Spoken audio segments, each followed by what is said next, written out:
قل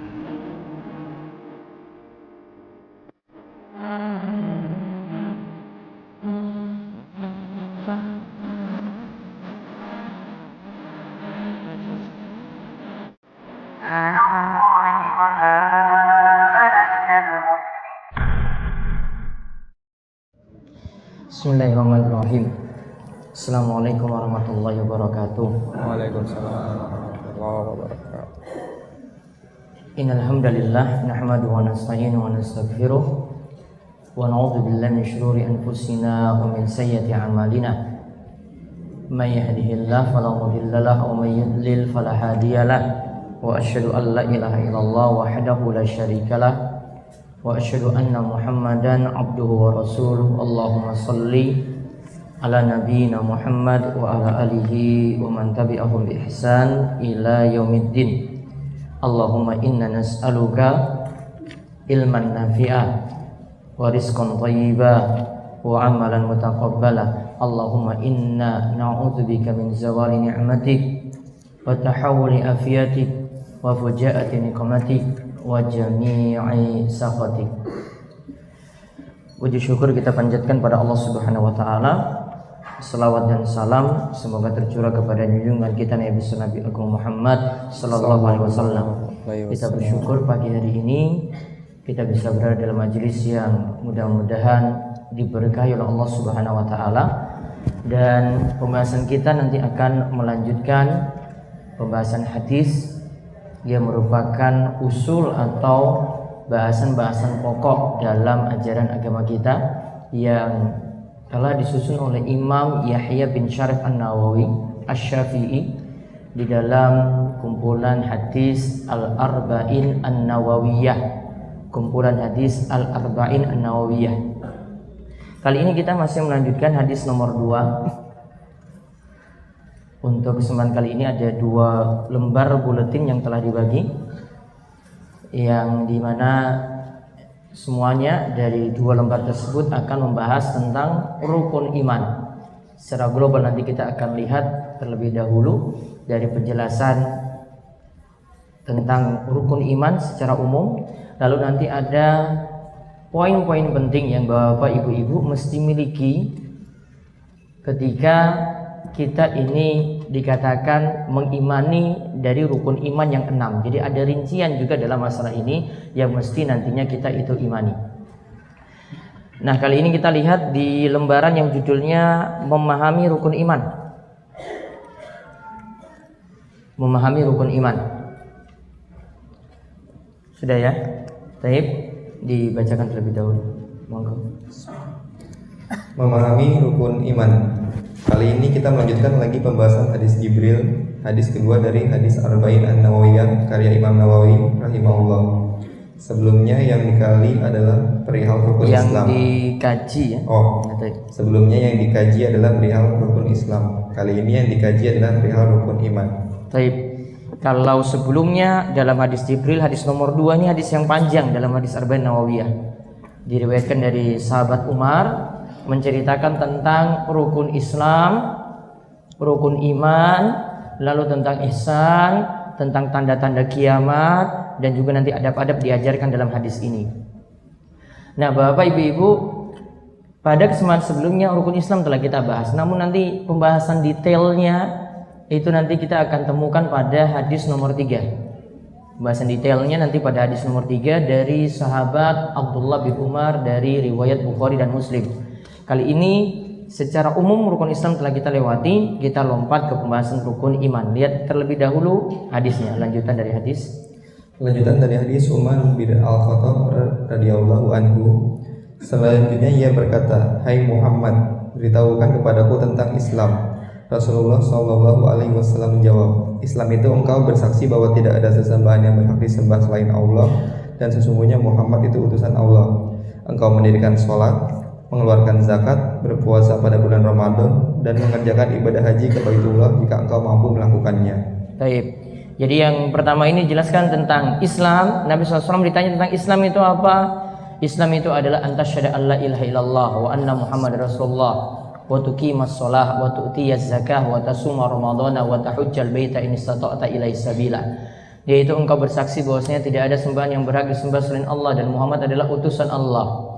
Lalu engkau mendirikan sholat, lalu menunaikan zakat, lalu berpuasa di bulan Ramadan, lalu menunaikan haji bagi siapa yang mampu untuk melakukan perjalanan untuk berhaji.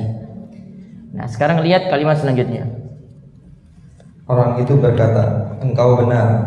Kami pun heran. Ia bertanya lalu membenarkannya. Orang itu berkata lagi, beritahukan kepadaku tentang iman.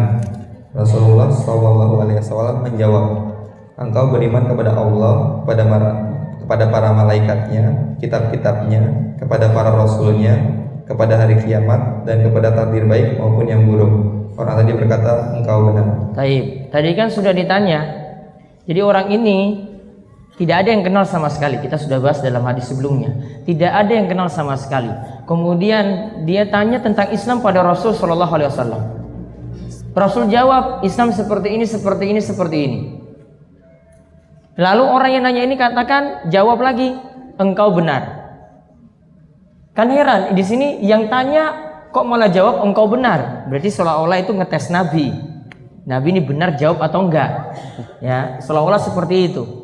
Namun di sini sebenarnya nanti kita akan lihat dalam akhir hadis Bapak Ibu sekalian, yang dimaksud sini adalah nanti di sini adalah Jibril, yang datang di sini adalah Jibril yang berwujud seperti manusia. Dan memang bisa seperti itu, untuk malaikat bisa dia menyerupakan diri dengan manusia yang dia itu kehendaki, dan ini dengan izin dari Allah Subhanahu wa taala. Nah, di akhir hadis nanti baru nanti ditunjukkan memang Jibril datang tujuannya untuk memberikan pengajaran. Nabi SAW itu jawab juga untuk mengajari para sahabat yang dengar dalam majelis itu. Jadi nanti yang lainnya dengar, oh Islam seperti ini, oh iman seperti ini. Tujuannya seperti itu. Terus ditanya tentang iman.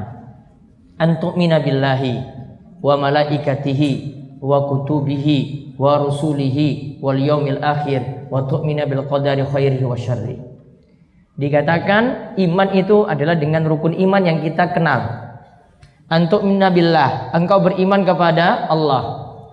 Wa malaikatihi, dan engkau beriman kepada malaikat. Wa kutubihi, beriman kepada kitab. Wa rusulihi, beriman kepada para rasul. Wal yaumil akhir, yang kelima, beriman kepada hari akhir. Lalu yang keenam, engkau beriman pula pada takdir yang baik maupun yang buruk. Nah, sekarang kita lihat penjelasannya dari hadis ini. Ini pelajaran bagian kedua dari hadis nomor 2. Monggo dibaca. Pelajaran bagian kedua dari hadis nomor 2. 1. Hadis ini menunjukkan keutamaan Islam, dan sepatutnya apa yang pertama kali ditanyakan oleh seseorang adalah tentang Islam.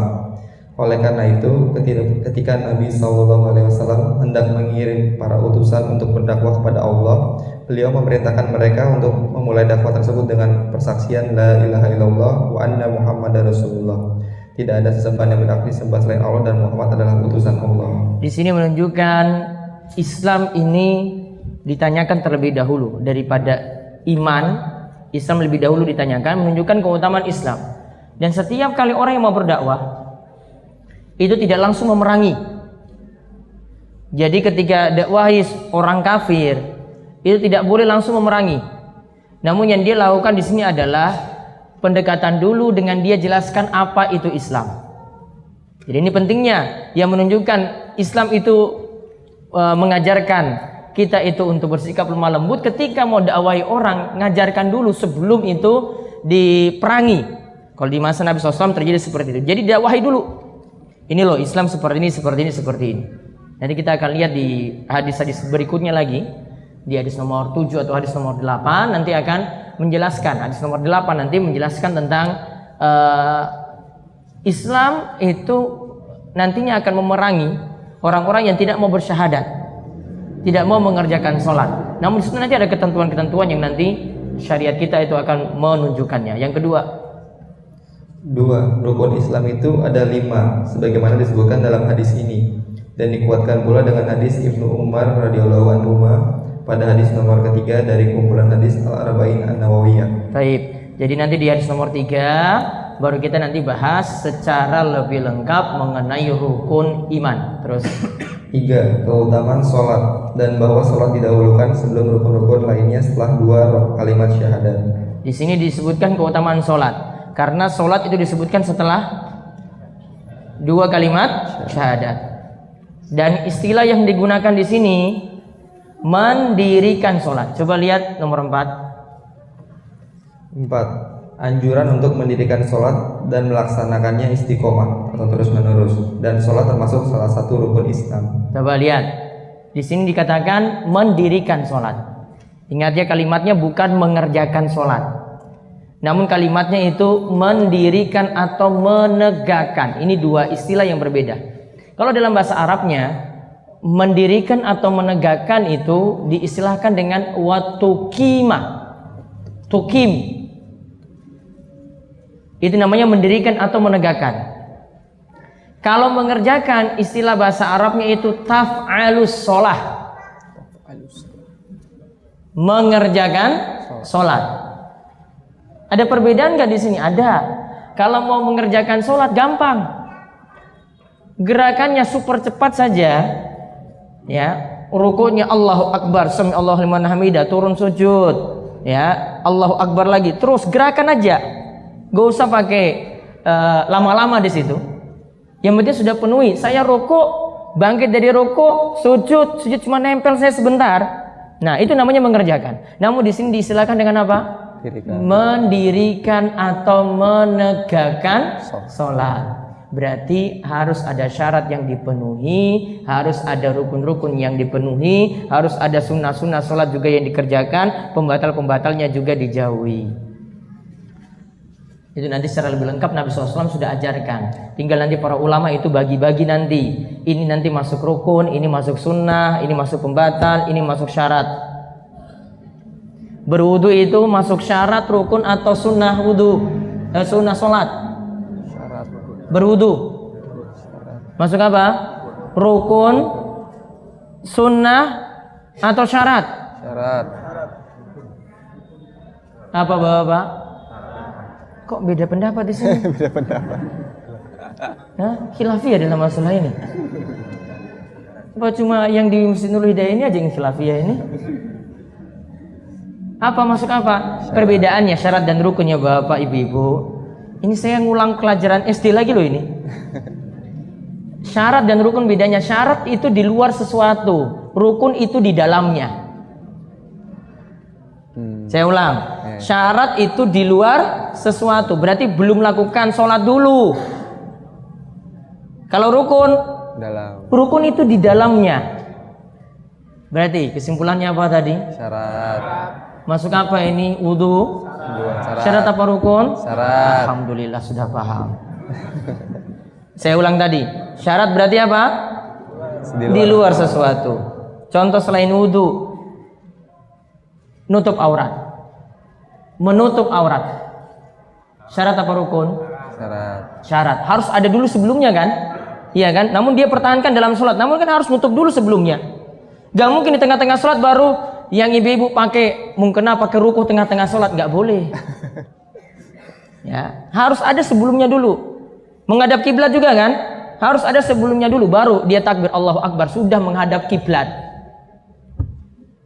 Waktu sholat sudah masuk, baru sholat itu dilaksanakan. Ah, ini berarti ada sebelumnya dulu. Dia perhatikan, oh ini zuhur jam 11.38. Berarti ada dulu, ini sebelum sholat itu ada dulu. Dia perhatikan, oh ini sudah masuk waktu zuhur. Paham ini ya? Baik. Nah, kalau orang dikatakan menegakkan atau mendirikan sholat, itu tidak hanya sekedar mengerjakan yang sifatnya secara lahiriah saja, gerakan-gerakannya dilakukan, bukan hanya itu. Namun harus ada apa tadi?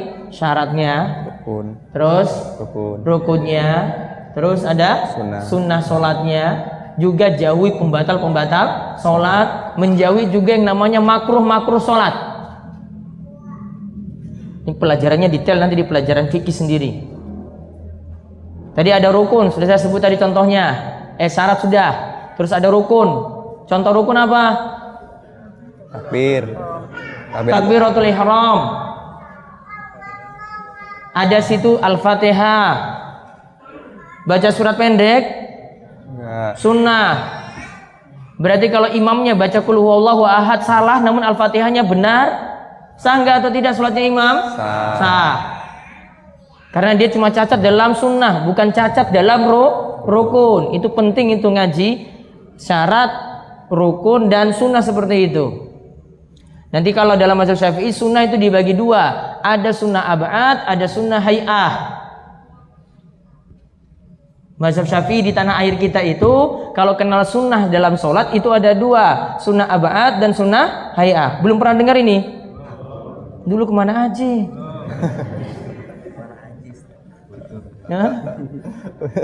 Sunnah abad itu contohnya kalau dalam kalangan Syafi'i itu meyakini adanya kunut subuh, itu sunnah abad. Kalau tidak dilakukan konsekuensinya sujud sahwi. Namun yang nggak kerjakan ya sudah nggak kerjakan. Di keyakinan yang beda nganggap hadisnya dhaif ya sudah seperti itu. Namun dalam mazhab Syafi'i ini masuk sunnah abad namanya. Contoh lagi tahiyat awal. Itu juga masuk sunnah abad. Apa maksudnya sunnah abad? Tadi kalau ditinggalkan boleh sholatnya dilanjutkan, tinggal tutup dengan sujud sahwi. Contoh, saya sudah berada di rakaat kedua, sudah sujud kedua, langsung bangkit ke rakaat ketiga, Allahu Akbar, berdiri.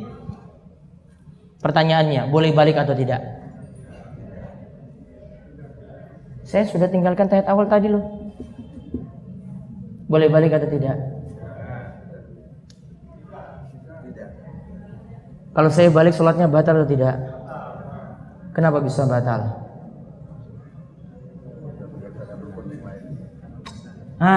Betul. Ketika saya berdiri, maaf saya sambil contohkan. Saya sudah berdiri sini, ini namanya sudah masuk rukun. Namun ketika saya baru bangkit, Allahu Akbar, baru mau ngangkat, ada yang tegur. Subhanallah. Oh, belum jadi berdiri, duduk langsung. Berarti tidak. Namun kalau sudah terlanjur masuk rukun berikut, tidak boleh dikejar yang sunnah abad tadi. Rukun sudah masuk, tidak boleh rukun ini ditinggalkan cuma gara-gara kejar sunnah abad. Rukun kalau sudah masuk berikutnya tidak boleh ditinggalkan cuma karena mengejar sunnah abad. Maka tahiyat awal ditinggalkan terus lanjut sampai rakaat terakhir, terus sujud sahwi. Berapa kali sujud? 2 kali sujud. Namun gini Bapak Ibu, biasanya tidak ada connect antara imam dan makmum. Paham? Cuek. Nggak connectnya gimana? Iya. Imamnya sudah paham, saya salah memang tinggalkan tahiyat awal. Dia kan terus kan? Makmum di belakang apa kalau dia nggak paham? Duduk. Dia teriak terus, Subhanallah. Makmumnya duduk tahiyat awal ini, Subhanallah, teriak lagi kan? Maka sikap imam tetap lanjut. Yang salah siapa? Makmum yang nggak ngaji. Ini saya bilang tadi, nggak ada connect itu jadinya kayak gini loh. Imamnya sudah paham tadi, ya saya salah memang, saya mau turun, batal sholat saya. Makmumnya ngotot juga kan? Subhanallah. Dia nunggu terus imam nggak turun-turun ini. Dikira kejadian ini nggak pernah terjadi, ini pernah terjadi nih. Sering. Yang negur saya itu jamaah, dia ngotot terus. Subhanallah. Saya tahu saya salah Pak, tapi saya nggak bisa turun ini. Saya akhirnya lanjut ke rakaat ketiga sampai saya duduk, sampai dapat duduk antara 2 sujud, itu baru dia ngikut saya. Habis sholat saya beritahu Pak, tadi jenengan itu kurang 1 rakaat. Kenapa kurang 1 rakaat? Kok baru ikut saya di rakaat ketiga? Berarti harus nambah lagi 1 rakaat. Saya sudah selesai kewajiban saya. Saya sujud sahwi tadi. Jenengan yang salah. Paham ya? Itu disebabkan karena apa? Imam dan makmum nggak connect. Imamnya ngaji, makmumnya nggak ngaji. Atau sebaliknya, imamnya itu nggak ngaji, makmumnya ngaji. Makanya dua-duanya itu penting ngaji biar jadi connect nanti. Ya, connect ketika ada yang salah, ada yang tegur. Pentingnya di situ loh. Dan ini juga jadi pelajaran, kita tidak bisa selamanya menyalahkan imam dalam hal ini. Dikarenakan kurang ilmunya imam. Kita sudah tahu benar ini. Namun kita salahnya tidak pernah mengajarkan pada imam ini seperti ini, seperti ini, seperti ini. Atau kita sendiri yang sebenarnya sudah punya kemampuan seharusnya jadi imam, namun tidak diberi kesempatan, atau kita sendiri tidak mau jadi imam. Akibatnya nanti seperti itu. Nah, kita balik lagi tadi, itulah beda mendirikan sholat dengan mengerjakan sholat. Maka kalau mendirikan nanti ada khusyuknya, ada tumak ninanya, pembatalnya dia jauhi, ya makruh sholatnya juga dia itu jauhi. Seperti itu yang dimaksud. Yang jamaah mana yang digeser ke depan? Bapak-bapak? Ibu-ibu? Enggak. Bapak-bapak agak maju lagi ke depan biar nanti yang baru datang bisa ini merapat. Ya. Sudah. Sekarang yang kelima, menunaikan zakat. 5. Menunaikan zakat. Berpuasa Ramadan dan melaksanakan ibadah haji ke Baitullah termasuk rukun Islam. Nah, menunaikan zakat, ada juga berpuasa Ramadan dan melaksanakan ibadah haji ke Baitullah termasuk rukun Islam. 3 hal ini nantinya insya Allah kita bahas pada hadis ketiga berikutnya. Terus yang ke-6, 6. Perpindahan dari perkara lebih rendah ke perkara yang lebih tinggi, yaitu dari Islam ke iman. Lihat, kita tadi bahas Islam dulu kan, setelah itu baru bahas iman. Kalau dari sisi tingkatannya, Islam itu masih di bawah dibandingkan dengan iman. Iman itu di atasnya. Saya ulang, Islam itu masih di bawah, iman itu yang di atasnya. Jadi orang muslim dibandingkan dengan orang beriman kedudukannya lebih tinggi. Ya, orang beriman kedudukannya lebih tinggi daripada orang muslim. Nah, lihat lanjutannya. Semua orang bisa berislam dengan melakukan amalan lahiriah sebagaimana disebutkan dalam ayat yang artinya, orang-orang Arab Badui itu berkata, kami telah beriman. Katakanlah kepada mereka, kamu belum beriman, tetapi katakanlah kami telah tunduk atau berislam. Quran surat Al-Hujurat 14. Terus adapun iman adalah perkara batin atau dalam hati. Jadi kalau antara Islam dengan iman, itu Islam itu kaitannya cuma dengan lahiriah saja. Sedangkan iman ditambah lagi plusnya batinnya juga termasuk. Orang-orang Arab Badui pernah mengatakan, qalatil a'rabu amanna, qul lam tu'minu walakin qulu aslamna. Orang Arab Badui katakan, kami telah beriman. Mereka katakan pada Rasul, kami telah beriman. Maka ketika itu dijawab, katakanlah kepada mereka, kamu belum beriman. Iman belum. Namun kamu cukup katakan, kamu telah berislam. Islam iya, namun kalau beriman belum. Karena tingkatan antara Islam dengan iman, mana yang lebih tinggi? Iman. Islam masih di bawahnya. Maka Nabi SAW tadi ketika mengarahkan dalam hadis ini, beliau bahas dulu Islam, kemudian setelah itu bahas iman. Terus yang ke-7.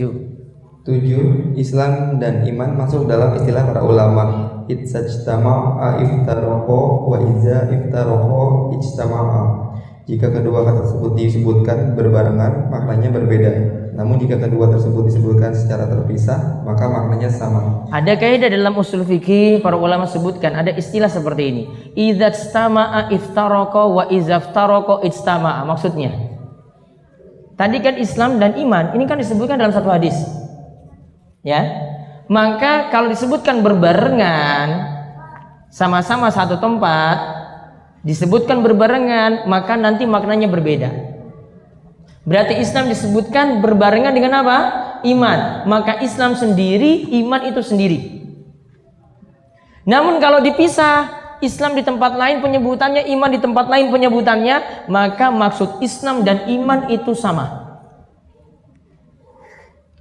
Ya, maka maksud iman dan Islam itu sama. Contoh istilah yang lain yang para ulama terangkan, istilah untuk fakir dan miskin.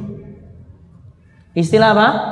Fakir dan miskin. Sama kaidah ini berlaku. Izzatstama iftaraqa wa izaftaraqa ijtama'a. Jika disebutkan berbarengan, contoh dalam surat At-Taubah ayat 60 ketika Allah menerangkan tentang siapa saja yang berhak mendapatkan zakat. Innamas shadaqatu lil fuqara wal masakin wal amilina 'alaiha. Sesungguhnya zakat ini nantinya disalurkan kepada fakir, Terus apa? Miskin. Dan amil yang membagi zakat. Nah lihat, fakir dan miskin disebutkan satu tempat kan? Dua istilah ini disebutkan satu tempat. Maka maksud fakir itu sendiri, maksud miskin itu sendiri. Apa bedanya kalau gitu fakir dan miskin? Mana yang lebih parah? Fakir. Fakir itu 50% kebutuhan pokoknya belum bisa dipenuhi. Miskin sudah 50%-nya terpenuhi, namun belum seluruhnya.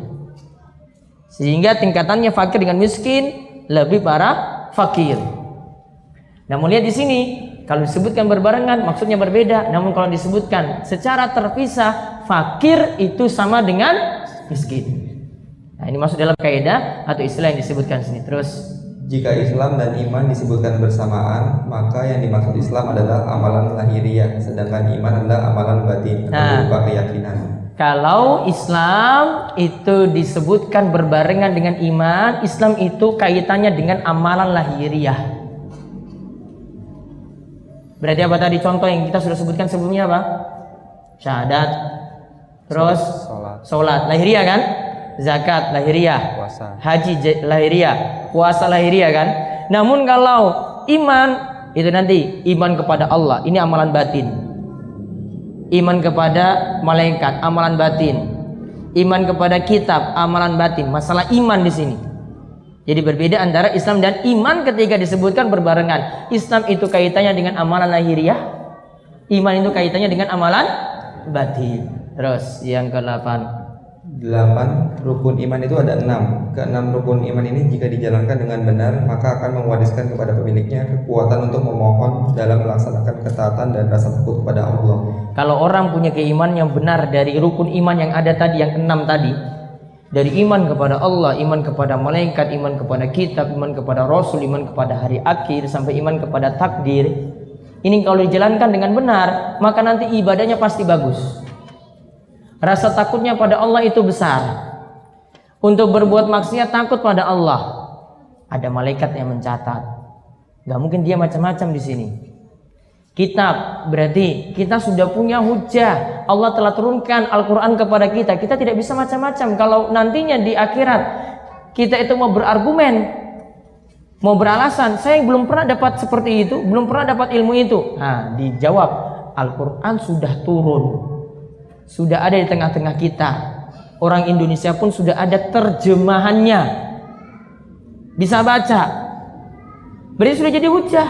Ada kitab. Orang akhirnya jadi takut berbuat maksiat. Saya sudah turun Al-Quran seperti ini. Masa saya mau berbuat maksiat, mau cari-cari alasan lagi? Ada Rasul juga yang turun, diutus. Maka ketika ada yang berbuat syirik, ada yang berbuat amalan yang tidak ada tuntunan, ditegur dengan datangnya Rasul ini. Rasul ingatkan, tidak boleh berbuat syirik, tidak boleh membuat suatu amalan yang menyelisih tuntunan. Maka ketika dia itu meyakini rukun iman yang ada tadi, maka ibadahnya itu pasti akan lebih bagus. Ini kita akan lihat secara lebih detail nanti pada cakupan rukun iman pada buletin yang ketiga nanti. Terus yang ke-9. 9. Barang siapa mengingkari salah satu dari rukun iman, ia telah kafir, karena ia telah mendustakan apa yang telah dikabarkan oleh Rasulullah SAW. Dia beriman pada Allah, namun tidak beriman kepada malaikat. Ada enggak yang tidak beriman pada malaikat? Ada, nanti saya akan sebutkan rinciannya. Dia tidak meyakini malaikat itu ada, atau malaikat itu dikatakan sebagai simbol dari kebaikan saja, enggak ada wujudnya. Dan ini sudah mengingkari. Siapa yang mengingkari dari rukun iman yang 6 tadi, ingkari salah satunya saja. Tidak mengimani malaikat, atau tidak percaya pada para rasul, atau tidak percaya hari kiamat itu datang, maka berarti dia sudah dikatakan kafir. Sama juga kalau orang tidak beriman pada takdir pula, dia dikatakan kafir dalam hal ini. Terus yang ke-10. 10. Kita harus menetapkan adanya malaikat dan wajib beriman kepada para malaikat. Malaikat itu berbentuk jasad. Jadi jasadnya ada. Jangan anggapannya cuma roh saja. Kita itu kebanyakan nonton TV sehingga ketika dibayangkan malaikat itu cuma roh, seperti kalau ada gambaran setan itu kan seperti roh yang gentayangan ya. Nah, malaikat itu digambarkan seperti itu juga. Padahal ini lihat, dia apa yang dikatakan di sini terus? Contohnya saja malaikat Jibril dalam wujud aslinya memiliki 600 sayap yang menutupi ufuk. 600 sayap, berarti ada wujudnya. Bukan hanya bayang-bayang saja, bukan ruh saja, bukan. Ada wujudnya, 600 sayap dimiliki. Namun memang malaikat tidak bisa kita lihat, kecuali kalau dia tampakkan diri dengan kehendak Allah. Namun asalnya tidak bisa dilihat. Terus Keliru jika mengatakan bahwa malaikat hanya berupa ruh saja, tidak memiliki jasad. Keliru juga jika mengatakan bahwa malaikat adalah kiasan untuk kekuatan kebaikan yang ada dalam diri manusia, sedangkan setan adalah kiasan untuk kekuatan kejahatan. nah, malaikat diingkari, setan cuma simbol dari kejahatan. Setan nggak ada, konsekuensinya nanti kesurupan nggak ada. Ya, kalau ada yang kesurupan nganggap itu, wah itu cuma dengan medis saja diobati. Ada yang ingkari seperti ini loh. Ya, ini bukan yang ingkari jauh-jauh, di negeri kita sendiri ada yang mengingkari jin, yang mengingkari setan, yang mengingkari kesurupan. Apa dalilnya kalau kesurupan itu ada, sihir ada, jin ada, setan itu ada? Wong setiap hari kita ada yang mengulang terus surat Al-Falaq. Qul a'udzu birabbil falaq min syarri ma khalaq wa min syarri ghasiqin idza waqab wa min syarri nafasati fil 'uqad. Lihat di sini. Dan aku berlindung kepadamu ya Allah dari kejelekan nafasati, sihir-sihir yang ditiupkan pada buhul-buhul. Sihir berarti ada. Ya, buhul-buhul itu ada tadi, tempat setan atau dukun tadi niup di situ. Wa min syarri hasidin idza hasad, dan dari kejelekan hasad orang yang pendengki yang dia memunculkan kejelekannya. Maka di sini ditunjukkan sihir ada. Kalau sihir ada, orang yang kesurupan berarti ada. Enggak boleh diingkari. Kita imani saja dalam hal ini. Dan ingat di sini urutannya, antu'mina billahi wa malaikatihi wa kutubihi. Iman pada malaikat dulu sebutkan di sini. Iman pada Allah terus malaikat. Kitab dan Rasul itu wujudnya nyata. Kitab ini ada tengah-tengah kita. Rasul juga datang dengan tengah-tengah bangsa Arab dahulu. Namun untuk iman kepada Allah kita tidak bisa lihat. Iman kepada malaikat kita tidak bisa lihat. Di sini Nabi SAW itu dahulukan iman kepada Allah dan iman kepada malaikat untuk menunjukkan ada perkara gaib yang mesti kita imani. Gak mesti beriman itu dengan sesuatu yang konkret, dengan sesuatu yang nyata. Bahkan kalau setan itu atau tadi makhluk-makhluk gaib tadi itu diwujudkan dalam bentuk nyata, kita malah akan takut dalam hal ini. Pernah dengar kalau setan itu akan mengincingi manusia ketika dia tidak bangun subuh? Pernah dengar hadisnya? Yaitu ketika di pagi hari setan itu memiliki 3 ikatan. Yaitu ketika kita tidur, setan itu memiliki 3 ikatan. Lepasnya bagaimana? Wudu. Bangun tidur 1. Wudu 2. Sholat 3. 3 ikatan terlepas. Nah, ketika 3 ikatan ini masih ada, setan itu akan terus menggoda manusia. Malam masih panjang, tidurlah. Ya, malam masih panjang, tidurlah. Pernah alami nggak ini? Akhirnya lanjut tidur terus nggak? 3 ikatannya masih ada berarti. Nah, ketika ada yang bangun pagi, tidak sholat malam atau tidak sholat subuh, Nabi SAW katakan, zalika bala syaiton fi uzunai. Itu karena setan telah mengincingi di telinganya. Coba kalau sesuatu yang gaib itu dinyatakan, coba gimana? Dibuat jadi tampak, itu gimana jadinya? Tenang nggak orang itu hidup? Yang tadi tidur pagi terus tadi itu tenang nggak hidupnya? Nggak tenang. Maka ada perkara gaib yang cuma kita imani saja, tidak perlu ditunjukkan wujud nyatanya seperti apa. Malah kalau ditampakkan wujud nyatanya, kita yang jadi kena masalah. Terus 11. Kita harus beriman kepada seluruh rasul. Jika seseorang beriman kepada rasulnya saja dan mengingkari rasul selainnya, maka berarti ia belum beriman kepada rasulnya, maka dia termasuk orang kafir. Ya, la nufarriqu baina ahadim min rusuli. Kami tidak membedakan rasul yang satu dan rasul yang lainnya. Semua rasul umat Islam itu imani. Kita beriman kepada Nabi Adam, kita beriman kepada Nabi Nuh, kita beriman kepada Nabi Ibrahim, Nabi Musa, Nabi Isa, sampai Nabi kita Muhammad sallallahu alaihi wasallam. Kita yakini mereka itu penyampai wahyu. Namun ketika Nabi Muhammad sallallahu alaihi wasallam itu datang, syariat sebelumnya terhapus. Disempurnakan dengan Al-Qur'an, disempurnakan dengan syariat Nabi Muhammad sallallahu alaihi wasallam yang dulu tidak terpakai lagi. Kecuali nanti ada penjelasannya, nanti akan saya jelaskan di sini. Terus yang ke-12. 12, kita harus beriman pada hari akhir yang disebut hari kiamat, di mana manusia dibangkitkan dari kubur mereka untuk dilakukannya hisab atau perhitungan dan diberi balasan, yang berakhir dengan tinggalnya penduduk surga di tempat mereka dan juga penduduk neraka di tempatnya. Nah, akhirat itu dimulai alamnya itu dari alam kubur. Ingat ya, akhirat sebagaimana dikatakan oleh Syaikhul Islam Ibnu Taimiyah, alam akhirat itu dimulai ketika manusia itu masuk dalam kubur. Beralih ke peristiwa-peristiwa setelah itu terus sampai masuk surga dan neraka.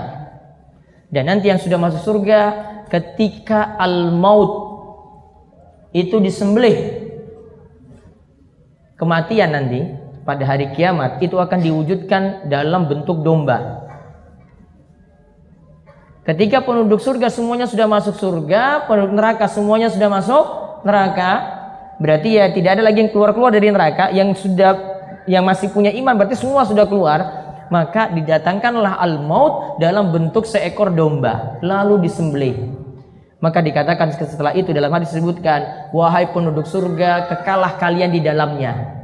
Wahai penduduk neraka, kekalah kalian itu di dalamnya. Siksa itu akan berlangsung terus. Walaupun ada penyebutan tentang siksa neraka, ada yang mengalami fase-fase tertentu. Seperti yang Allah sebutkan dalam Al-Qur'an dalam surat An-Naba, labisina fiha ahqaba. Penduduk neraka itu akan tinggal pada masa tertentu di dalam neraka. Ini pengertiannya bukan masa tertentu berarti cuma satu waktu terus selesai siksanya, bukan. Ceritanya seperti ini. Para ulama itu seperti Imam As-Sudi itu menyatakan tentang ahqaba tadi, labisina fiha ahqaba. Mereka tinggal dalam neraka itu dalam waktu tertentu, dalam masa tertentu. Ada yang menyebutkan penyebutannya itu ahqaba itu sama dengan 70.000 tahun. Ahqaba itu sama dengan 70.000 tahun. Namun bukan bayangannya nanti 70.000 tahun itu selesai siksanya kemudian keluar dari neraka, tidak. 70.000 tahun itu cuma menunjukkan siklus saja. 70.000 tahun dilewati, datang ahqaba berikutnya, datang 70.000 lagi. Dilewati lagi, datang ahqaba berikutnya lagi, 70.000 lagi. Terus seperti itu. Dan tidak pernah berhenti. Jadi penyebutan pada masa tertentu nanti silahkan dilihat pada surat An-Naba ayat 23. An-Naba ayat 23. Dan cari di kitab tafsir seperti yang saya sebutkan tadi. Baca di tafsir Al-Quran Al-Azim karya Ibnu Katsir. Atau biasa di kitab terjemahan disebut judulnya dengan Tafsir Ibnu Katsir. 10 jilid saja. 10 jilid itu sudah versi ringkas. 10 jilid yang dicetak di Indonesia itu versi ringkasnya. Versi panjangnya itu nggak ada yang berani terjemahin. Setahu saya seperti itu. Belum ada yang berani terjemahin karena saking panjangnya. Kalau kitab Arabnya aslinya cuma 7 jilid, namun 7 jilid besar. Gini. Bukan seperti ini. Ini masih kecil nih. Ya, tinggi gini. 7 jilid. Diterjemahin harusnya 20 jilid, namun dikasih diskon cuma dapat 10 jilid. Itu versi ringkas. Makanya kalau membaca lengkapnya versi Arabnya. Jadi di sini menunjukkan surga nanti akan kekal abadi, neraka juga akan kekal abadi, walaupun nanti ada mengalami siklus semacam tadi. Siklus apa tadi disebut? Ahqaba. Muter 70.000 tahun, sudah selesai, datang lagi 70.000 tahun, datang lagi 70.000 tahun, terus gitu terus, muter terus, nggak berhenti-berhenti. Nah, ini yang harus diimani juga ketika seorang beriman pada hari kiamat. Terus yang ke-13.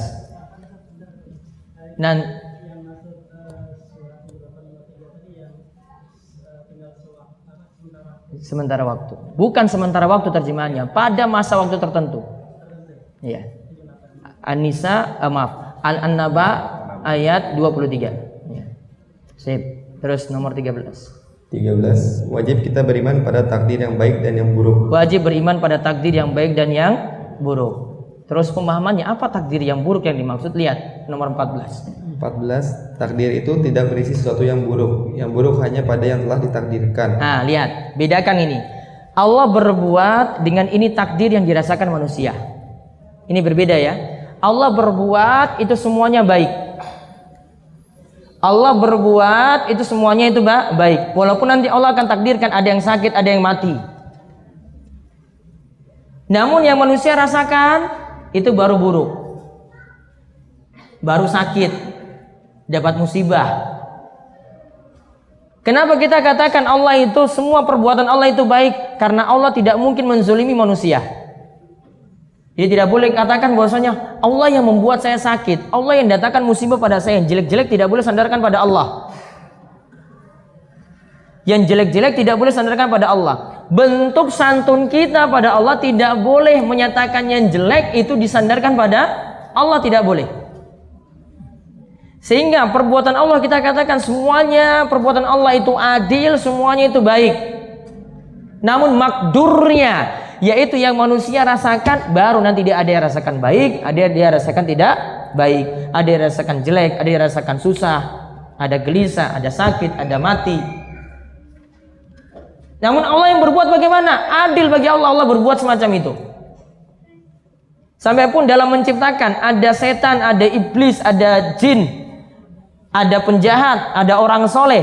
Itu semua Allah berbuat dengan sangat-sangat adilnya, dan itu semuanya baik kalau dari perbuatan Allah. Ada hikmah-hikmah di situ, nanti akan kita lihat. Terus penjelasan hal ini adalah bahwa perkata takdir yang berkaitan dengan perbuatan Allah seluruhnya baik. Ya, terus mengapa Allah menakdirkan kejelekan? Nomor 15. 15. Mengapa Allah menakdirkan kejelekan? Karena ada hikmah di balik itu, seperti satu, agar kebaikan dapat dikenal. Nah, ada kejelekan di situ, berarti ada maksiat, ada dosa, ada yang bunuh orang.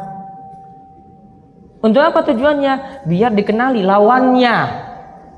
Berarti nanti ada orang soleh, ada orang yang bertauhid, ada orang yang di atas sunnah, ada orang yang bisa istiqomah. Diketahui lawannya. Yang kedua, supaya manusia menyandarkan diri pada Allah. Ketika datang musibah, ketika datang sakit, pasrah pada Allah. Maka kejelekan itu Allah sengaja datangkan, Allah itu takdirkan, itu untuk menguji manusia supaya bersandar pada Allah. Hikmahnya ada. Yang ketiga, 3. Supaya manusia bertobat kepadanya setelah ia berbuat dosa. Manusia berbuat dosa pilihannya sendiri.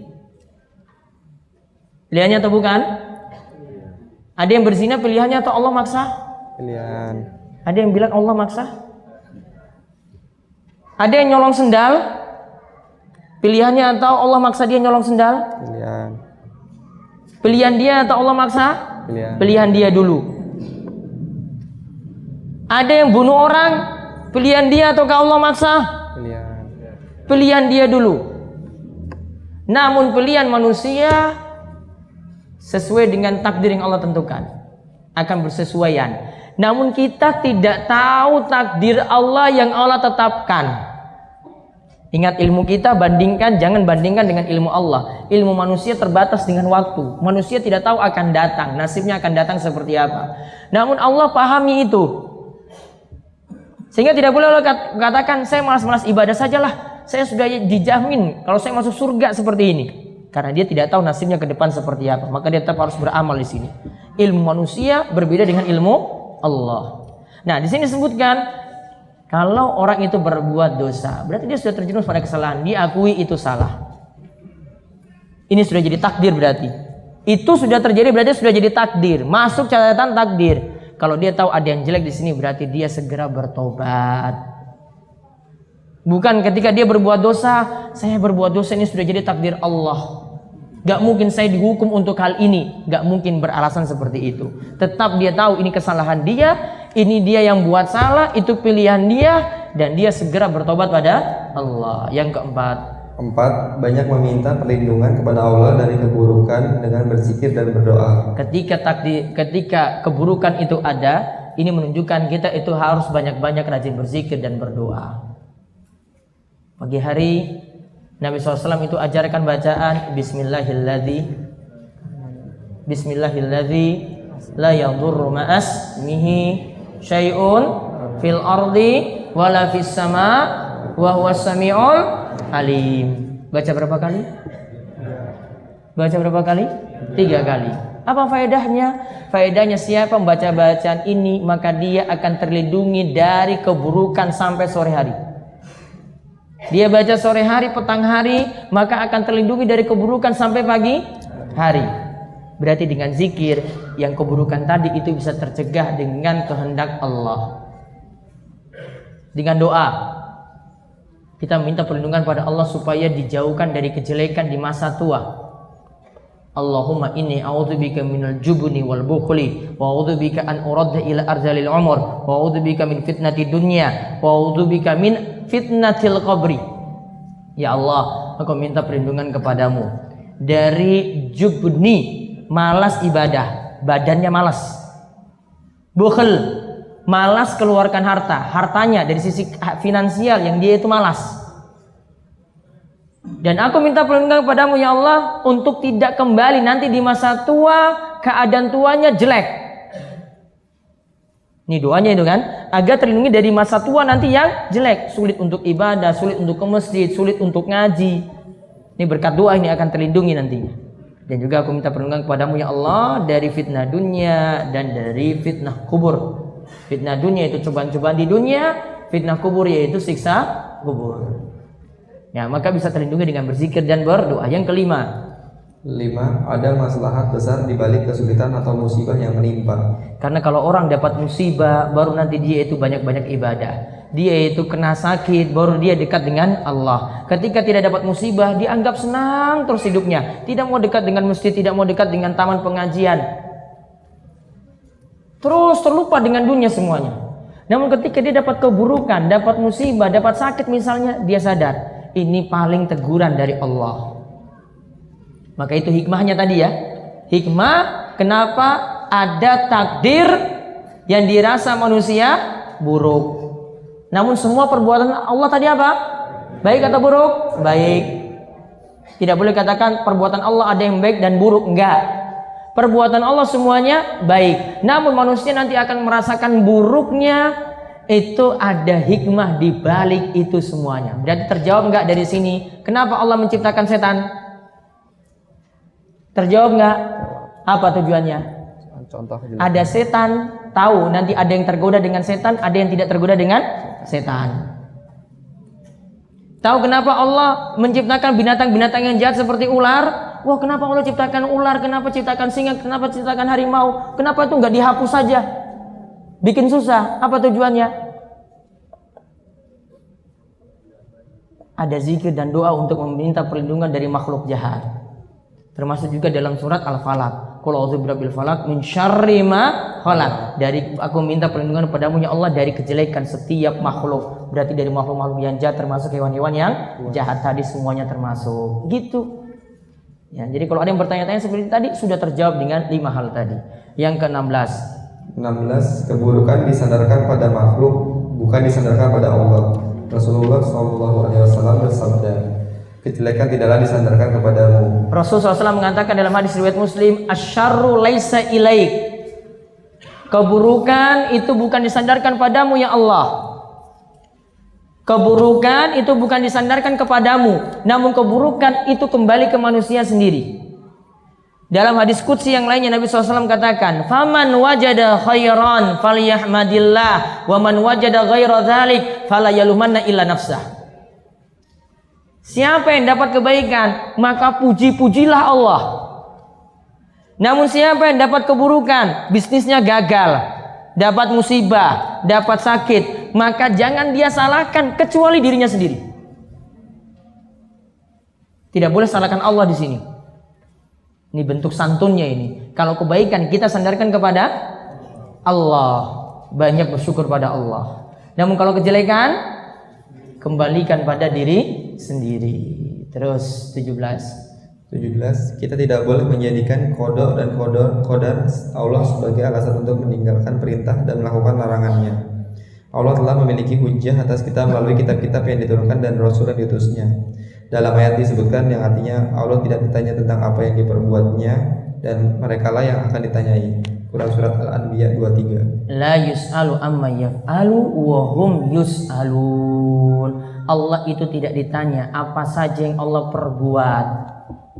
Kenapa Allah tetapkan ada yang kaya, ada yang miskin? Gak usah banyak tanya tentang itu. Namun manusia ketika diuji kaya, diuji miskin, dia yang nanti akan ditanya. Ada yang sehat, ada yang sakit. Gak usah tanya, kenapa Allah jadikan saya sakit?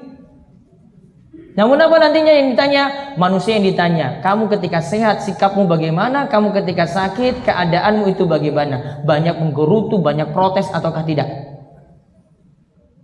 La yus'alu amma yaf'alu wa hum yus'alun. Dan ini menunjukkan kita itu mesti santun pada Allah. Tidak usah banyak-banyak tanya. Misalnya ketika melihat hadis-hadis yang aneh, Allah yang di kita protes.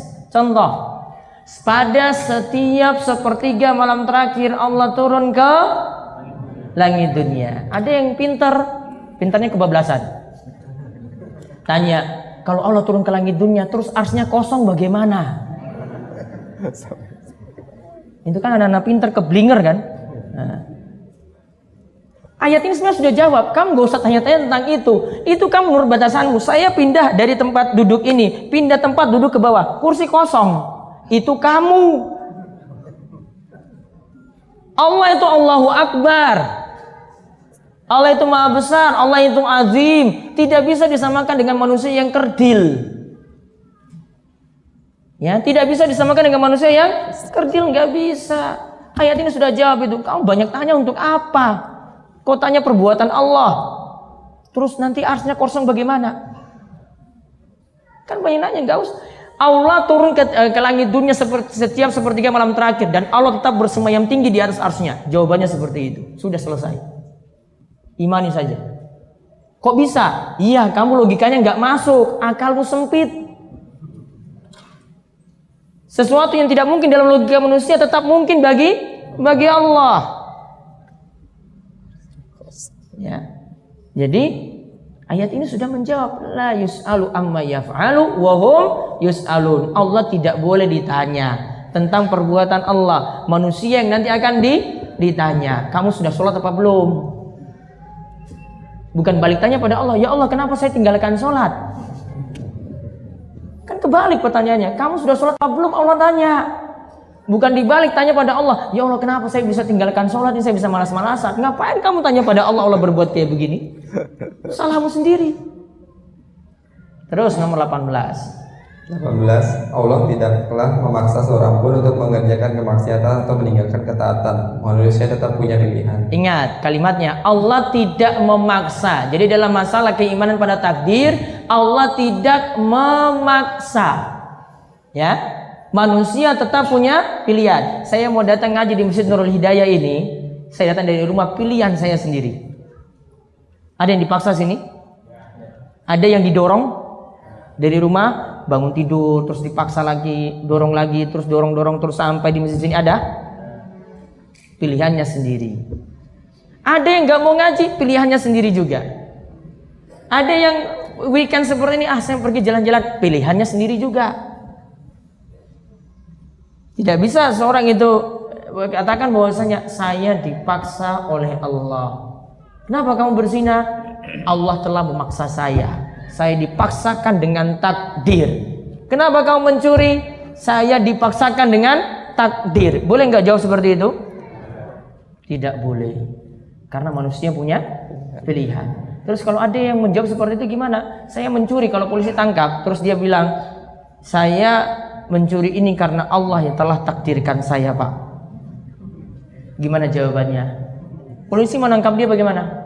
Saya juga ditakdirkan nangkep. Saya juga nangkap kamu karena takdir Allah.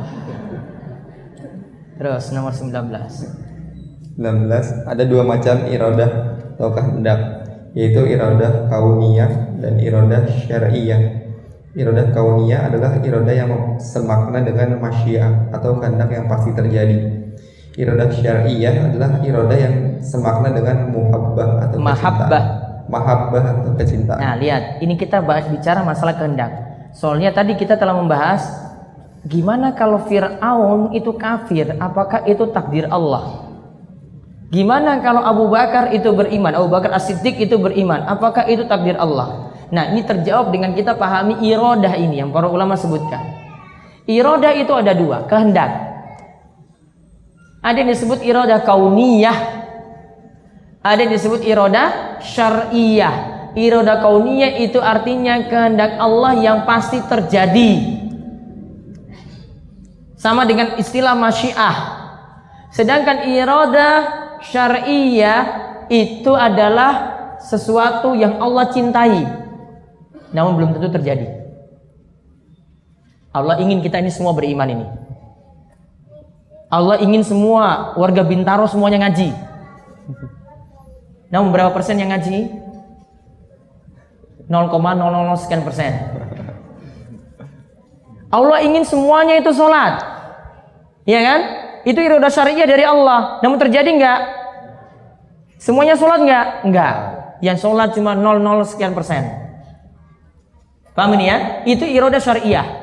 Allah inginkan itu, Allah suka, Allah cintai, namun belum tentu terjadi. Namun kalau iradah kauniyah itu pasti terjadi, namun belum tentu Allah cintai. Ada yang beriman, ada yang kafir. Yang beriman ini Allah cintai kan? Yang kafir tidak Allah cintai. Namun terjadi enggak? Ada yang beriman, ada yang kafir, semuanya terjadi. Terus selanjutnya iradah kauniyah. Iradah kauniyah itu pasti terjadi, namun belum tentu Allah cintai. Iradah kauniyah Allah itu kehendaki, pasti terjadi, namun belum tentu dicintai. Terus sedangkan iradah syariah itu kehendak Allah yang Dia cintai, tetapi tidak mesti terjadi. Contoh, berimannya Abu Bakar As-Siddiq terdapat di dalamnya iradah kauniyah, karena hal itu terjadi, dan terdapat pula iradah syariah, karena beriman itu dicintai Allah. Abu Bakar beriman, terjadi enggak? Berarti ada iradah kauniyah di situ. Juga ada iradah syariah. Allah cinta enggak? Cinta. Berarti ada iradah kauniyah, ada iradah syariah. Contoh kedua, sedangkan kafirnya Fir'aun terjadi setelah iradah kauniyah, namun tidak dicintai oleh Allah.